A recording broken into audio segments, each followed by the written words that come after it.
Hello, friends. Welcome to An Academy. This is me, Dr. Siddharth Arora. And friends, today is a very important session. I am conducting a master class. This master class आपकी life change कर सकता है, especially with regards to when you are writing an answer for your mains. In UPSC Civil Service Examination, ज़्यादातर लोग गलती ये कर देते हैं कि उनका ज़्यादातर फोकस प्रीलिम्स पर हो जाता है. उनको लगता है मल्टीपल चॉइस क्वेश्चंस आ गए, हमने रट लिया, मेमोराइज कर लिया, हमारा काम हो गया.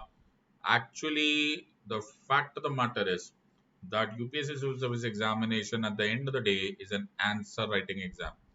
अगर आपने आंसर नहीं लिखा तो आप प्रीलिम्स पास हो भी गए, आप मेंस के एग्जाम में जाओगे, आपको रिटन आंसर मिलेगा, ऑप्शनल का आंसर लिखोगे, आपको रिटन आंसर चाहिए, और यहीं से आप पास होते हो या फेल होते हो, और यहीं से आपका रैंक बनता है.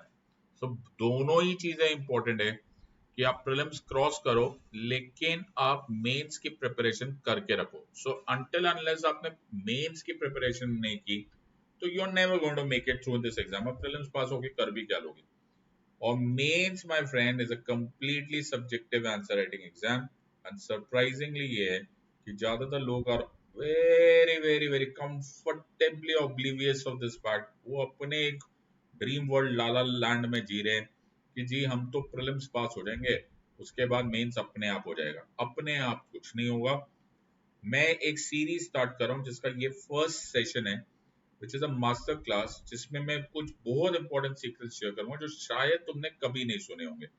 सो before we start, doctor Siddharth Arora. Unacademy की दुनिया में मुझे मेरे कोड सेट लाइव SIDLIVE के नाम से जाना जाता है. इस कोड को आपने यूज करना है जब भी आप प्लस क्लासेस ज्वाइन करें, जब भी आप आइकॉनिक सब्सक्रिप्शन ले, जब भी आप कॉम्बैट कोर्सेज लीजिए, जब भी आप ऑप्शनल का सब्सक्रिप्शन लीजिए. Please use the code set live and you will become a part of Team Set Live. I'll be very happy to teach you and you'll get a huge discount. Also, ये मेरा Telegram channel है in which you will receive updated knowledge of polity, governance and international relation. और इसमें मुझे कोई भी खबर आती है with relationship to polity, governance का कुछ पार्ट, सुप्रीम कोर्ट की कोई जजमेंट, पार्लियामेंट का कोई लॉ, इंटरनेशनल रिलेशन में कोई इवेंट, मैं इसी पर ही शेयर करूंगा. अगर आपके पास इस टाइम पर मोबाइल कैमरा है तो आप इस कोड को स्कैन कर लीजिए. आप इस कोड को स्कैन करेंगे अपने कैमरा से तो भी आप मेरे टेलीग्राम चैनल पर पहुंच जाएंगे. And I think it's a beautiful way of connecting. I welcome you on my Telegram channel. We are on an academy, the largest online learning platform in India, and this largest online learning platform in India, I am sure, will one day rise up to become the largest online learning platform in the world. And the best of the best educators from all over India on one platform are available. और ये सारे subjects के लिए my friends, ज़्यादातर लोगों को idea नहीं है कि अन अकेडमी आपको प्रीलिम से लेकर मेंस, मेंस से लेकर ऑप्शनल, ऑप्शनल लेकर इवन इंटरव्यू तक साथ देता है. So we are there for you till the last day of your exam. I think it's a great opportunity. Please don't miss such opportunities at all. So why An Academy? Because An Academy आपको widest choice of educators देता है. इतने the best of the best educators from all over India एक ही platform पर आए हुए हैं. आप जब मर्जी अपना कोर्स चेंज कर सकते हो. आपको अनलिमिटेड व्यूज मिलेंगे लेक्चर्स में. ऐसा नहीं है कि आफ्टर अ फ्यू वॉचिंग हम उसको ब्लॉक करेंगे. नो, आप जितने मर्जी टाइम अपने ये लेक्चर्स को वॉच कर सकते हो. आपके पास डेडिकेटेड डाउट सॉल्विंग सेशंस होंगे, प्रिंटेड नोट्स दिए जाएंगे, लास्ट डे तक प्रिपरेशन होगा, लाइव मेंटोरशिप होगा और डेली आंसर प्रैक्टिस होगा. आपको सिर्फ कोड याद रखना है SIDLIVE. ऐसा मौका कहीं नहीं मिलता. Please don't waste such an opportunity. And अपना नाम इन टॉपर्स के साथ ऐड करना चाहते हो, so you'll be more than welcome to join these paths. ये है 36 मंथ का कोर्स, 24 मंथ का कोर्स, 18 मंथ का कोर्स. कोई भी कोर्स लीजिए, चाहे प्लस में लो चाहे आइकॉनिक में कोर्स लो. एक बार देखो ऑलरेडी बाकी जगहों से ये कितना ज्यादा रीजनेबल प्राइसेस है apart from the discounts that we are offering. और इससे बड़ा ऑफर क्या होगा. अन अकेडमी अनलॉक ऑफर है which is available till 26th of August. सो ये 26th of August तक आपको ऑफर मिलेगा. आप देखो 24 मंथ, 18 मंथ, 12 मंथ, चाहे वो आप आइकॉनिक हो चाहे प्लस हो, look at the amount of money that you are saving. And all you have to remember is SIDLIVE. SIDLIVE ये मेरा रेफरल कोड है, इसको यूज कीजिए and you'll get a huge discount immediately. ये है UPSC CSE नोट्स 2.0. मैंने ये notes पहले भी मैंने इसको अनबॉक्स करके आपको दिखाया. Amazing notes. Don't miss this opportunity. Many batches have started. और अगर आपके पास मनी की प्रॉब्लम है, डोंट वरी, अनअकैडमी आपको ऑफर कर रहा है loan at for UPSC at 0% EMI. So all of these are available और आज का वीडियो। तो आज का जो क्वेश्चन है जो मैं आपसे पूछना चाहता हूँ वो ये है कि मैं अपने आप से भी ये पूछता हूँ और आपसे भी ये पूछना चाहता हूँ कि ऐसा क्यों है कि आंसर राइटिंग इतना बड़ा चैलेंज है। Why is answer writing such a huge challenge? Why is answer writing so confusing? Why is answer writing a reason for so many failures? जब तक हम मेंस के इन क्वेश्चंस को आंसर नहीं देंगे कि ये कितना मेजर हेडेक क्यों है, तब तक हम लोग नेक्स्ट स्टेप पे नहीं चल पाएंगे कि मैं तुम्हें हेल्प कर पाऊँ इन आंसर राइटिंग। इसका रीजन है जो कि आंसर राइटिंग इतना बड़ा चैलेंज क्यों है, इसका रीजन है कि ये इतना कंफ्यूजन क्यों क्रिएट करता है। तुम बहुत अच्छा आंसर लिखकर भी आ जाते हो फिर भी तुम्हें मार्क्स नहीं मिलते, तुम्हें यही नहीं मालूम होता कि एग्जामिनर तुमसे क्या चाह रहा है। इसका रीजन है बिकॉज कोई ये पढ़ाता नहीं, ओके, नोबडी टीचेस। इनफैक्ट अगर कोई पढ़ाता भी है तो नोबडी लर्न्स, ओके। तो कभी कभी टीचर पढ़ाते नहीं है, कभी कभी तुम सीखते नहीं हो how to write an answer. ये how is a very important part, ये मैं नेक्स्ट सेशन में करूंगा। हाउ टू प्रैक्टिस ये मैं उसके नेक्स्ट सेशन में करूंगा। आज मैं तुम्हें बताऊंगा कि एक्सपेक्टेशन क्या है ऑफ द एग्जामिनर, कि एग्जामिनर एक्सपेक्ट क्या कर रहा है जब तुम एक आंसर लिखते हो इन मेंस। अब तुम्हें लगेगा सर ये क्या बात हुई, एक्सपेक्टेड तो किसको पता चलता है, एक्सपेक्टेड पता चल जाता है। एग्जामिनर इरादे से एक स्टाइल से तुमको हिंट दे देता है कि उनको तुमसे चाहिए क्या। प्रॉब्लम ये है कि तुम उसको देखते नहीं हो, तुम उसको सुनते नहीं हो, you are not trying to understand कि what is the examiner trying to get from you. और वो तुमको इसलिए नहीं दिखता बिकॉज नोबडी टीचेस यू। तो तुम्हारे पास जैसे क्वेश्चंस आते हैं, नेक्स्ट टाइम मेंस के क्वेश्चन देखोगे, प्रीवियस ईयर क्वेश्चन सारे उठा के देखो, ये मैं तुम्हें बाद में टेबल समझाऊंगा। सो प्रीवियस ईयर क्वेश्चंस अगर मैं देखूंगा तो तुमको रियलाइज होगा कभी कभी क्वेश्चन पूरा लिखा होता है, फिर लिखा होता है कमेंट करो, हाँ, कभी कभी लिखा होता है डिस्कस करो, कभी कभी पूछा होता है व्हाट इज योर ओपिनियन, कभी कभी लिखा होता है एग्जामिन, कभी कभी लिखा होता है क्रिटिकली एग्जामिन, कभी कभी लिखा होता है एन्यूमरेट, कभी कभी लिखता है इवैल्यूएट। ये सारे एटसेट्रा, ये जो टर्म्स है, इन टर्म्स से एग्जामिनर तुमको अंदाजा दे देता है। अंदाजा ये दे देता है कि एग्जामिनर इस बात को समझा देता है कि यार मैं चाहता क्या हूं, what is the expectation from an answer. तुम लोग क्या करते हो, सपोज मैं क्वेश्चन पूछूं comment on basic structure doctrine of the constitution, 99.99% students except जो पास हो रहे, ओके, और जो अटेम्प्ट ठीक से करे, उनको कोई फर्क नहीं पड़ता कि वो बेसिक स्ट्रक्चर डॉक्ट्राइन के आगे कमेंट लिखा हुआ है, डिस्कस लिखा हुआ है, व्हाट इज योर ओपिनियन लिखा हुआ है, एग्जामिन लिखा हुआ है, क्रिटिकली एग्जामिन लिखा हुआ है, एन्यूमरेट लिखा हुआ है या इवैल्यूएट लिखा होता है। तुम्हें कोई फर्क नहीं पड़ता और ये तुम अपने दिल पे हाथ रख के बोल सकते हो। तो तुम एग्जामिनेशन हॉल से बाहर आओगे और तुम्हें पूछा जाएगा क्या पूछा, तो तुम्हें कोई फर्क नहीं पड़ता कि तुम्हें बोला गया था कि comment on the Kesavananda Bharati case, कि डिस्कस बेसिक स्ट्रक्चर डॉक्ट्राइन, कि what is your opinion on the judgement of basic structure doctrine, etcetera etcetera. तुम बाहर आके अपने दोस्तों को बोलोगे अरे बेसिक स्ट्रक्चर डॉक्ट्राइन पे क्वेश्चन आया था, मैंने सब कुछ लिख दिया, रिगार्डलेस ऑफ द फैक्ट कि वो कुछ और एक्सपेक्टेशन कर रहे थे। तुम सब लोगों ने उसको एक शॉर्ट नोट या लॉन्ग आंसर समझ के क्वेश्चन में आंसर लिख दिया।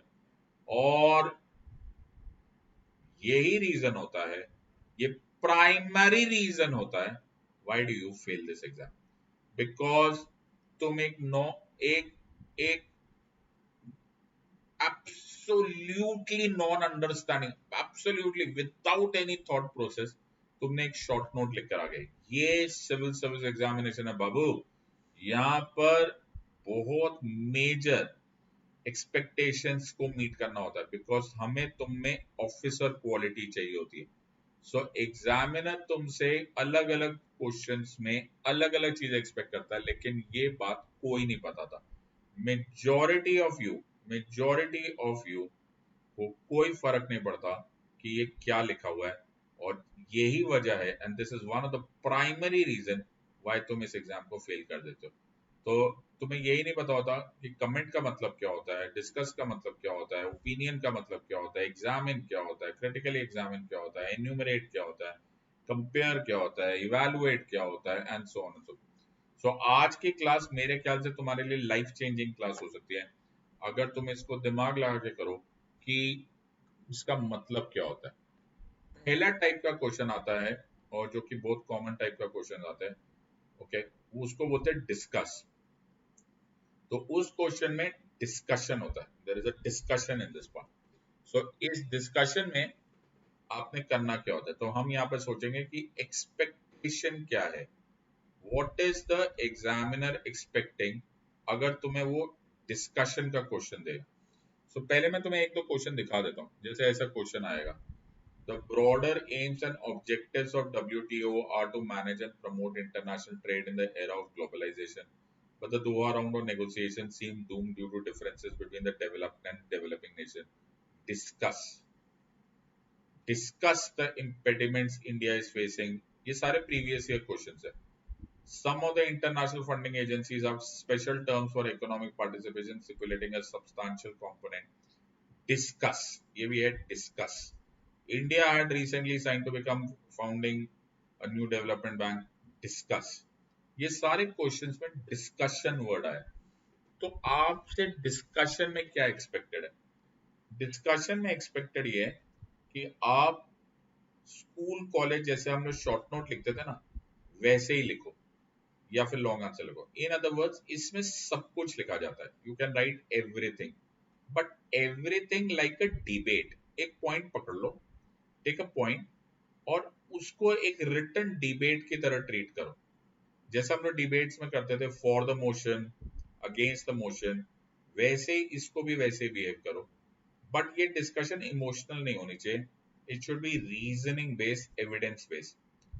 इसमें एडवांटेजेस बताओ, डिसएडवांटेज बताओ, और लास्ट में arrive at a conclusion, hence proved, hence we can agree, and so on and so forth. As I said, next session में मैं तुम्हें इसको डिटेल में बताऊंगा, बट ट्राई एंड अंडरस्टैंड ये डिस्कस पे क्वेश्चन आता है।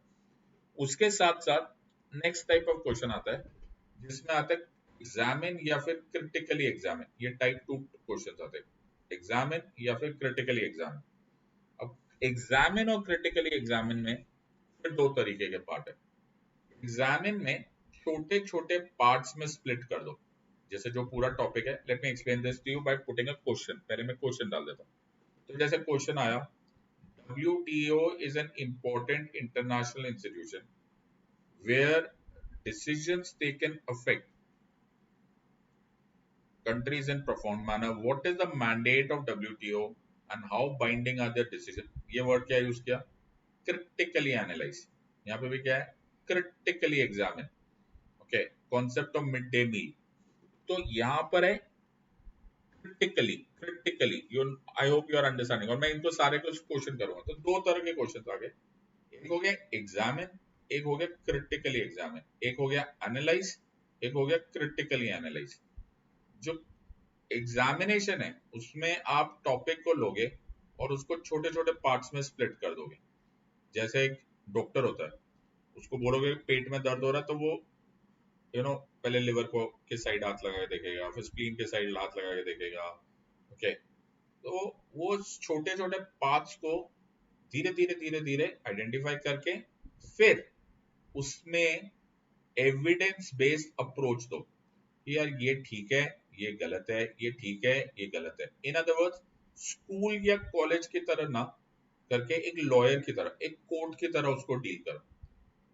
आमतौर पे जब एग्जामिन क्वेश्चन आता है तो आपको मैं सजेस्ट करूंगा कि बहुत ज्यादा ड्रास्टिक अप्रोच मत लो, somewhere in the middle of the road answer दो। लेकिन जैसे ही क्वेश्चन क्रिटिकली एग्जामिन होता है तो you can take a stand. In fact इसमें आप, अगर आप थोड़ा बहुत नेगेटिव बोलना भी चाहते हो, थोड़ा बहुत क्रिटिसाइज करना भी चाहते हो, थोड़ा बहुत, ज्यादा मत करना, ओके, तो आप कर सकते हो। एग्जामिनेशन और डिस्कशन में यही फर्क होता है। इसमें आप एक पूरा का पूरा टॉपिक मत लो, उसमें से 2-3 की वर्ड्स पॉइंट्स को उठाओ और उन्हीं को एनालाइज करते चले जाओ। ऐसे क्वेश्चंस में अब तुम्हें समझ में आ गया होगा कि डिस्कस कुछ और है, एग्जामिन कुछ और है, क्रिटिकली एग्जामिन कुछ और है। एक थर्ड टाइप ऑफ क्वेश्चन आता है जो कहते हैं कंपेयर और कंट्रास्ट टाइप ऑफ क्वेश्चन। ये थैंकफुली रिलेटिवली इजी है, इसमें आपको कुछ ज्यादा मेहनत नहीं करनी पड़ेगी। यू नो हम लोग स्कूल में आता था ना, difference between X and Y, plants and animals में डिफरेंस, डेमोक्रेसी एंड डिक्टेटरशिप में डिफरेंस, ये वही वाला क्वेश्चन है। सिर्फ इसमें ये मत करना कि ऐसे बीच में लाइन ड्रॉ करके इधर का डिफरेंस कर देना। इंस्टेड आपको सिमिलैरिटीज करनी है और एज वेल एज डिसिमिलैरिटीज बतानी है। तो आपको ये भी बताना है कि प्लांट्स एंड एनिमल्स में क्या सिमिलैरिटी है और प्लांट्स एंड एनिमल्स में क्या डिसिमिलैरिटीज है। वैसे ही कि पार्लियामेंट्री डेमोक्रेसी और प्रेसिडेंशियल डेमोक्रेसी में क्या सिमिलैरिटीज है और पार्लियामेंट्री डेमोक्रेसी और प्रेसिडेंशियल डेमोक्रेसी में क्या डिसिमिलैरिटीज है। दोनों चीजों को we need both of them. और ये दोनों चीजों को जब आप करोगे तो इसको प्लीज पैराग्राफ फॉर्म में करो, ऐसे बीच में लाइन बना के मत कर देना, राइट। कभी कभी क्वेश्चन आएगा कॉन्ट्रास्ट, ओके, ये बड़ा रेयर आता है लेकिन आ सकता है। लेकिन कॉन्ट्रास्टिंग टाइप क्वेश्चन में आएगा, उसमें दोनों करो तो दोनों ही, एज इन सिमिलैरिटीज भी बताओ और डिसिमिलैरिटीज भी बताओ। लेकिन एग्जामिनर जो एक्सपेक्ट कर रहा है, एग्जामिनर जो एक्सपेक्ट कर रहा है वो ज्यादा डिसिमिलैरिटीज को फोकस कर रहा है। तो जब वो कॉन्ट्रास्ट वर्ड यूज करेगा तो ही इज ट्राइंग कि आप डिसिमिलैरिटीज बताओ, राइट। सो आप नेटो एंड वॉरसॉ पैक्ट में अगर कंपेयर आएगा तो आप दोनों में सिमिलैरिटीज बताओ, या दोनों के दोनों में क्या सिमिलैरिटीज है, मिलिट्री अलायंसेस है। और और कॉन्ट्रास्ट आएगा तो आप उसमें डिसिमिलैरिटीज बताओ, ओके। तो जैसे नेटो एंड ब्रिक्स में आया या एससीओ और ब्रिक्स में आया, तो इसमें आपको बड़ा यूनिक फीचर ढूंढना पड़ेगा कि आपको उसमें से डिसिमिलैरिटीज कहां से वो लोग एक दूसरे से अलग है। तो कंपेयर में सिमिलैरिटीज एंड डिसिमिलैरिटीज दोनों को डालो, और इसमें आप ऐसे सीक्वेंशियली कर सकते हो कि कौन सी सिमिलैरिटी ज्यादा ज्यादा करीब है, कौन सी डिसिमिलैरिटी ज्यादा करीब है या फिर कम है। तो आप ऐसे सीक्वेंस में डालते चले जाओ। कॉन्ट्रास्ट में कंपेयर ही है लेकिन फोकस मोर ऑन डिसिमिलैरिटीज। सो ज्यादा फोकस डिसिमिलैरिटीज पे डालो, दैट्स द वर्ड कॉन्ट्रास्ट। एक क्वेश्चन और आता है, तो आपको एक कंपैरिजन वाले में ना ये क्वेश्चन बड़ा कॉमन आएगा, compare the constitution of India या compare India's concept of secularism to France concept of secularism and so on so. एक क्वेश्चन और आता है कमेंट। अब तुम सही मायनों में अगर तुम ईमानदारी से आंसर दोगे तो तुम लोग को सीरियसली नहीं समझ आ रहा होगा, चाहे वो कमेंट आए, चाहे एक्सप्लेन आए, चाहे डिस्कस आए। इस वीडियो को देखने से पहले तुम सबका आंसर सेम ही लिखते, लेकिन कमेंट ऐसा नहीं होता। कमेंट में आपको अपने एक्स्ट्रा पॉइंट्स देने होते हैं, आपको अपना पॉइंट ऑफ व्यू रखना होता है। तो आपका पॉइंट ऑफ व्यू क्या है, हाँ आपका पॉइंट ऑफ व्यू। जैसे फॉर एग्जांपल क्वेश्चन है, there is a need for simplification of procedure for disqualification of persons found for guilty of practice. Comment, the reservation of seats for women has had a limited effect. तो आपका क्या point of view है। Initially, civil services was designed to achieve the goals of neutrality and effectiveness, which seems to be lacking in present context. Do you agree with the view that drastic reforms are required? भाई तुम्हारा क्या view है, okay तुम्हें लगता है reservation of women देना चाहिए local government में, there must be some opinion, you may be saying हाँ ये है।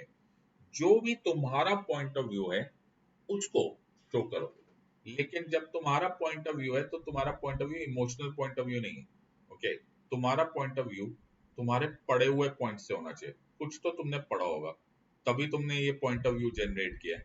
तो जो कुछ भी तुम्हें एक्स्ट्रा पढ़ा हुआ है, कोई आर्टिकल पढ़ा है, कोई बुक में से पढ़ा है, कोई मेरे वीडियो में से देखा है, कोई कहीं से देखा है, तो वो शो करने का तरीका ये है, you have to justify your point of view. या तुम कुछ बोलोगे कि लोकल गवर्नमेंट में ये नहीं होता, तुम्हें ऐसा पता होना चाहिए कि एटसेट्रा डेटा में ये दिखा, एटसेट्रा रिपोर्ट कमीशन की रिपोर्ट में ये दिखा, एटसेट्रा सुप्रीम कोर्ट की जजमेंट में फला फला ऑब्जर्वेशन था एंड सो ऑन एंड सो। और उसको एम्फेसाइज करो, मतलब ये हवा में मत छोड़ देना।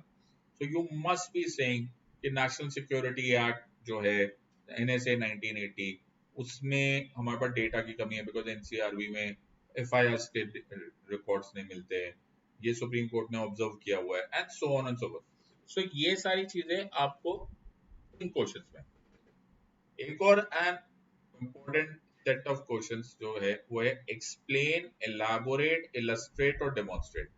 अब मैं फिर बोल रहा हूँ, और तुम सही मायनों में तुम्हारे मन से निकल रहा होगा कि अगर मैं तुम्हें ये बात ना समझाऊं तो तुम्हें लगेगा सेम ही है, और वो तुम सब में शॉर्ट नोट लिख कर आ जाते हैं, लेकिन ऐसा नहीं है। एक्सप्लेन, वो जो एक्सप्लेन को याद रखो, एवरीथिंग, मतलब हर चीज जो तुम्हें दिखाई दे रही है, what, where, when, who, how, एक प्रैक्टिकली एक तरह से everything about that topic, okay, वो एक्सप्लेनेशन है। तो अगर आपको पूछा जाए, एक एग्जांपल आपको पूछा जाए, explain the fundamental rights related to equality और समथिंग लाइक दैट, सो आप पूरा का पूरा पढ़ाओ, जो 14, 15, 16, 17, 18 पढ़ाओ, इक्वालिटी पे बोलो जितना। अब ऑब्वियसली आपको time limit and space limit रखनी, और उसमें टर्म्स लिखो, जैसे आपने इक्वालिटी लिखी तो आपने लिख दो, ये कोशिश करो फैक्ट बेस्ड रखो, राइट। अगर आप एक्सप्लेन समझ गए हो और ज्यादा एक्सप्लेन करने को बोल दिया जाए, मतलब एक ही पॉइंट को अगर आपने 2 लाइन में डिस्क्राइब किया है, इंस्टेड ऑफ दैट 3 लाइन में डिस्क्राइब करोगे, तो वो एलैबोरेट हो जाएगा।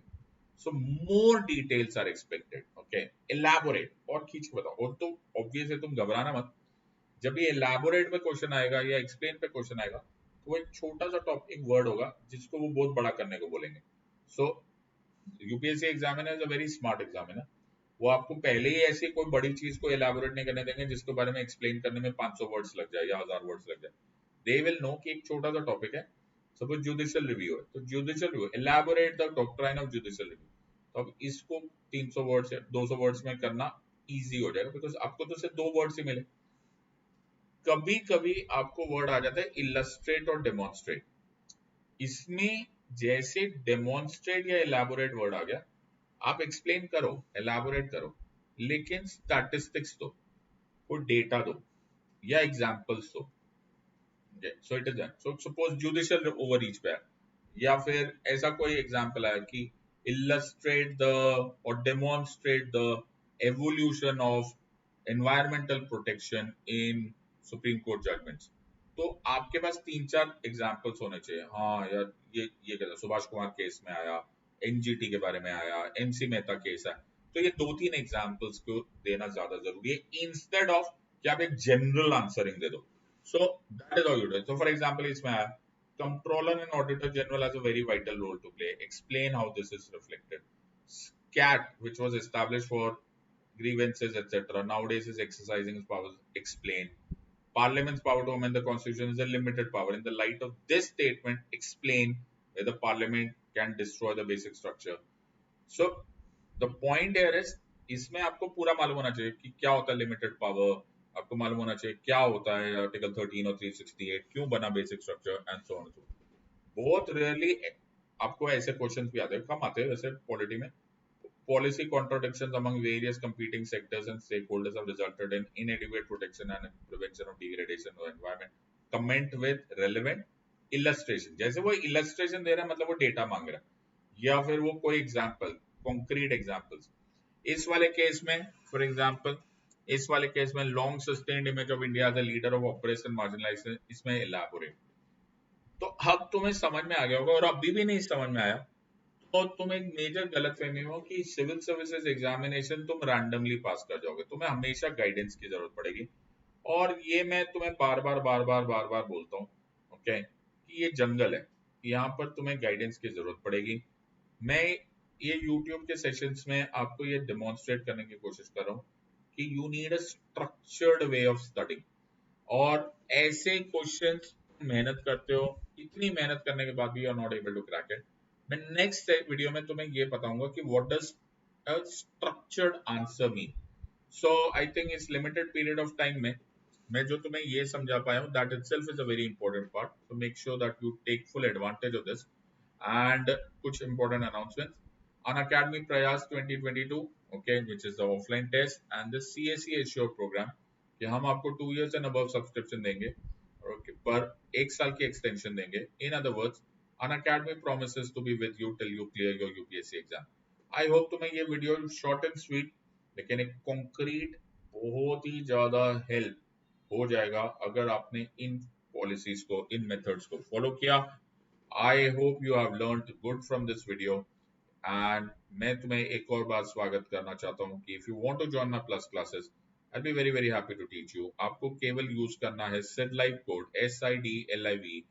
This is SIDLIV. ये मेरा रेफरल कोड है. Please use this.